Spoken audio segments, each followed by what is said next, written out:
ഈവനായിട്ട് കിട്ടണം.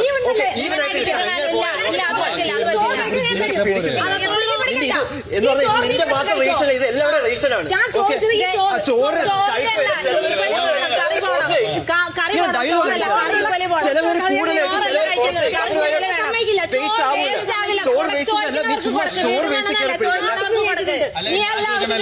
എന്റെ ഒരു സംശയം ബാക്കി ചോറ് എങ്ങനെ വന്ന് നോക്കിയിട്ടല്ലേ അരിയിട്ടത്? അല്ല ഞങ്ങൾ കഴിഞ്ഞ ആഴ്ച ചെയ്തപ്പോ നീ ഒരു ഡയലോഗ് അടിച്ചിരുന്നു നോക്കിയിട്ടല്ലേ അരിയിട്ട്. ഇതേപോലെ തന്നെ ഞങ്ങൾ കഴിഞ്ഞ ആഴ്ച ചോറിലാക്കി. നിങ്ങൾ കഴിക്കാതെ മാറി വേറെ ഉണ്ടാക്കിക്കൊണ്ടാണ് ഞങ്ങൾ ഉണ്ടാക്കിയ ചോറ് ബാക്കി വന്നത്. ഡയലോഗ് അടിക്കല്ലോ ഈ ഇരട്ടത്താപ്പ് കാണിക്കല്ലേ?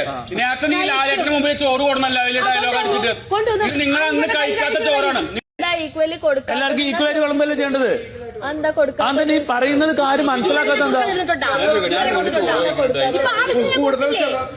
ആവശ്യമില്ല കൊടുത്തില്ലല്ലോ. എന്താണ് ഞാൻ വിളമ്പും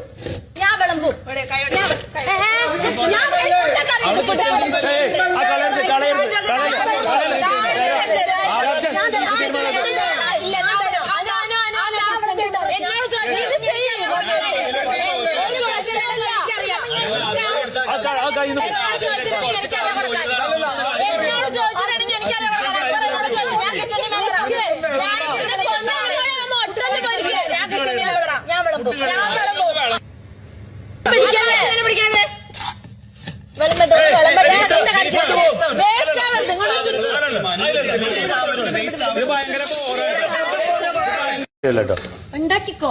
ആ ഈ ഉള്ളി മുഴുവൻ കട്ട് ചെയ്തെന്ന് ഞാനല്ലേ? എന്നിട്ട് ഉള്ളി ഉണ്ടാവില്ല. എനിക്കറിയാം കണക്ക് പറയുന്നു. കാരണം ഇന്നല്ല എന്നും എന്നത്തെ കണക്ക് പറയണല്ലോ.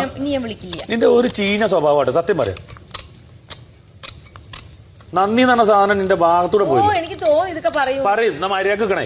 അല്ലെങ്കിൽ അതൊക്കെ നിനക്ക് ഉച്ചക്ക് കഴിക്കുന്ന ചോറാണ്. നിനക്ക് സമയത്തിന് ആ സമയത്ത് മതി എന്ന് പറഞ്ഞു കഴിഞ്ഞാൽ അപ്പൊ പിന്നെ ഒലക്കമല വർത്താനം പറയരുത്. മര്യാദ സംസാരിക്കണം.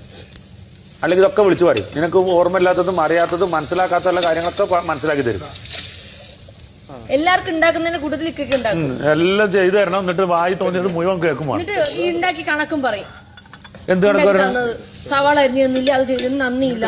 നന്ദിയില്ലാത്ത പരിപാടി ചെയ്താൽ നന്ദിയില്ലാന്ന് പറയും.